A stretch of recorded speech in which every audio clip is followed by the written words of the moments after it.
L'œil demeura fixe, immense, saturant son champ de vision. Il avait l'impression qu'il battait au rythme de son propre cœur, comme si leur cadence s'était fusionnée. Puis vint la première vibration.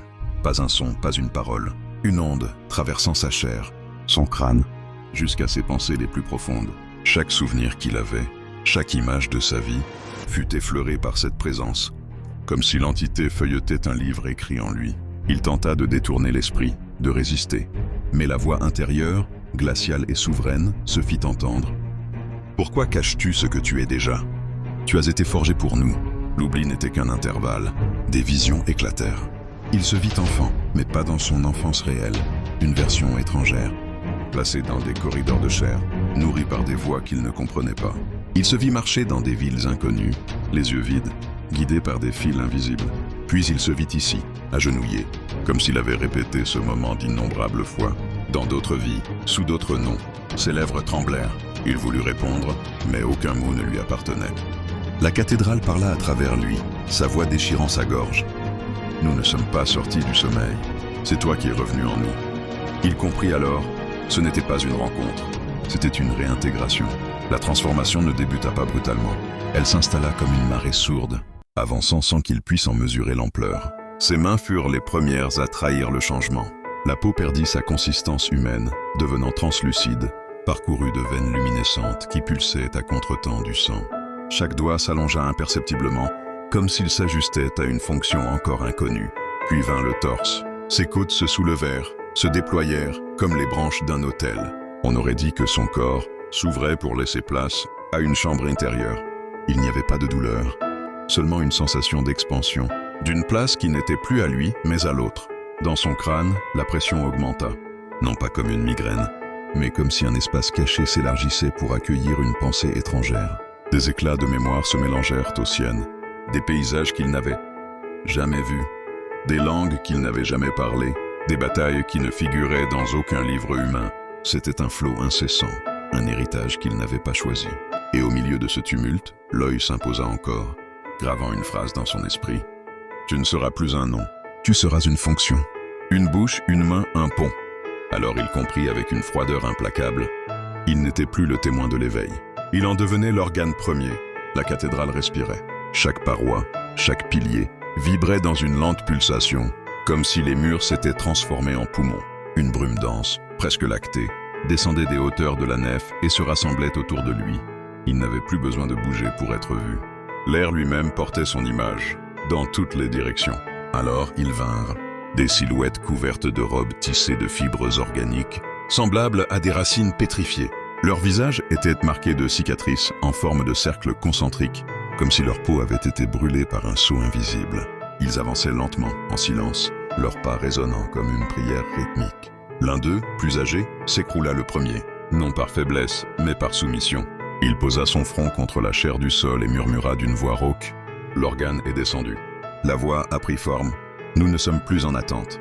Alors, tous suivirent. Une marée de corps s'agenouilla devant lui, formant un cercle parfait, comme s'ils connaissaient déjà la géométrie de son existence. Leurs respirations se synchronisèrent, créant un souffle collectif, un vent qui s'élevait vers la voûte charnelle de l'édifice.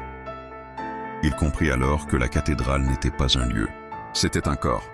Et eux n'étaient pas des fidèles, ils étaient les cellules. Lui désormais était le noyau. Et dans le silence sacré, la phrase tomba, prononcée par toutes les voix à l'unisson. « Guide-nous, organe premier ». Le silence s'épaissit, saturé par l'attente. Tous les fidèles, prosternés, retenaient leur souffle. Il sentit la pression monter dans sa gorge, comme si une main intérieure serrait ses cordes vocales pour les plier à une autre volonté. Alors, il parla. Mais ce ne fut pas sa voix.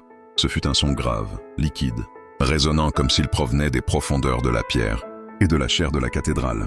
Une voix multiple, composée de 1000 inflexions superposées, chaque mot vibrant dans l'air comme une onde organique. Vous respirez par moi. Vous n'êtes que mes alvéoles. Je suis la cage qui s'ouvre. Je suis le souffle qui s'étend. À mesure que la voix s'élevait, les fidèles se contorsionnaient, frappés de convulsions extatiques. Certains se mirent à rire d'un rire brisé, d'autres à pleurer, jusqu'à se vider de leurs larmes. Le sol, lui, palpita comme une membrane vivante, rythmée par ces mots. Il tenta un instant de reprendre le contrôle, d'imposer sa vraie voix, son vrai nom, mais il n'y eut qu'un écho, noyé aussitôt par cette force qui parlait à travers lui. Il comprit qu'il n'était pas seulement le porteur, il était le conduit. Et dans ce mélange atroce de perte et d'élévation, il sut qu'il venait d'être placé à la croisée des souffles, ni homme, ni Dieu, mais instrument respirant de l'entité. À l'intérieur de lui, tout était brisé. Ce n'était plus un esprit unique, mais une salle aux parois craquelées, envahie de fissures lumineuses. Chaque fracture laissait passer un souffle, une brume chaude, qui s'infiltrait dans ses pensées et les remodelait. Il vit son propre visage, suspendu dans l'air comme un miroir liquide. Mais ce visage changeait sans cesse, parfois son reflet, parfois celui d'un étranger, parfois une masse sans trait, qui s'ouvrait et se refermait comme une plaie respirante. Dans ce théâtre intérieur, une voix lui chuchota, pas la même que celle qui parlait à travers sa bouche, mais une nuance plus intime, presque tendre.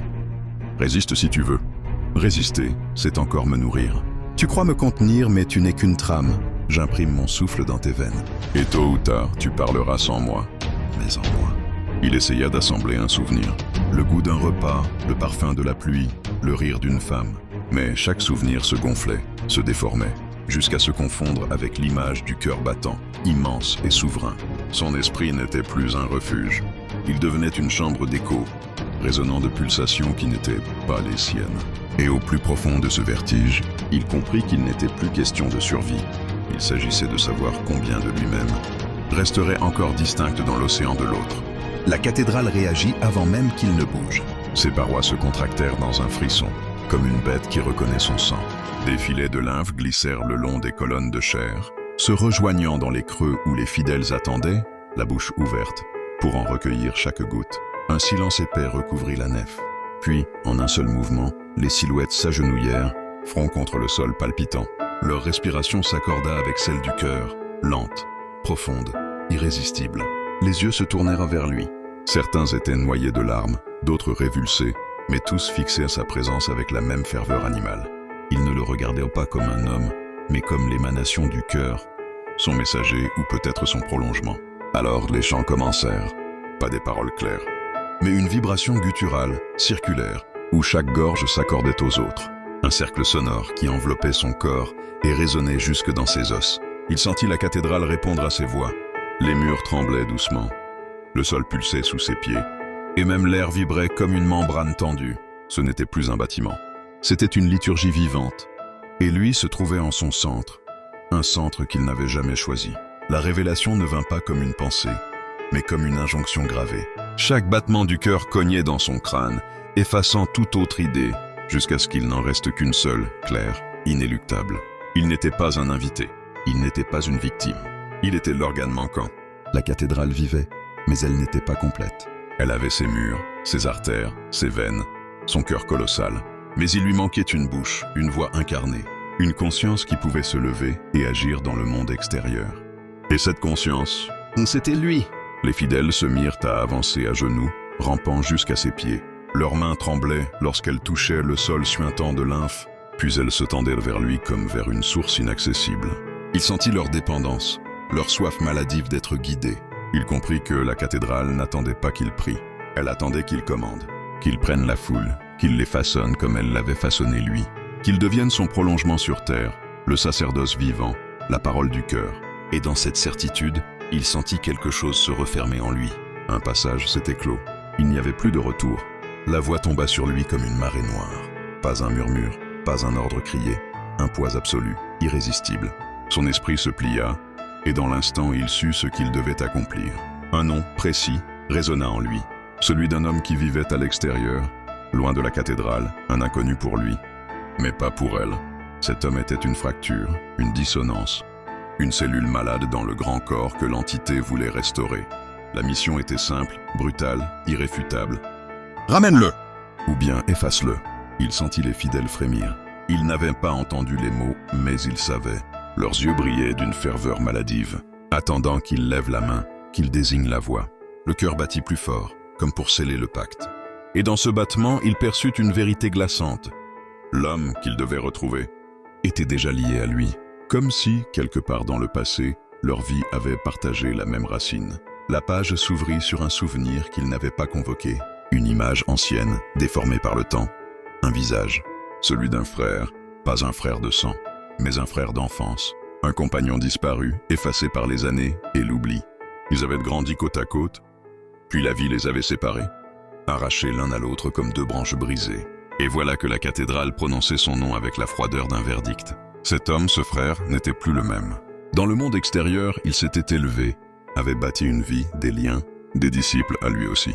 Mais au lieu d'honorer l'ordre organique, il prêchait une autre voie, celle de l'autonomie, du refus de toute entité supérieure. Un ferment de révolte, un poison pour l'équilibre que la cathédrale voulait imposer. Alors le dilemme s'imposa, tranchant comme une lame, le ramener, l'assimiler, le plier à la pulsation du cœur. Ou le détruire, l'effacer comme une anomalie. Et dans ce dilemme, la cathédrale ne laissait aucune place à l'hésitation. Lui seul devait décider.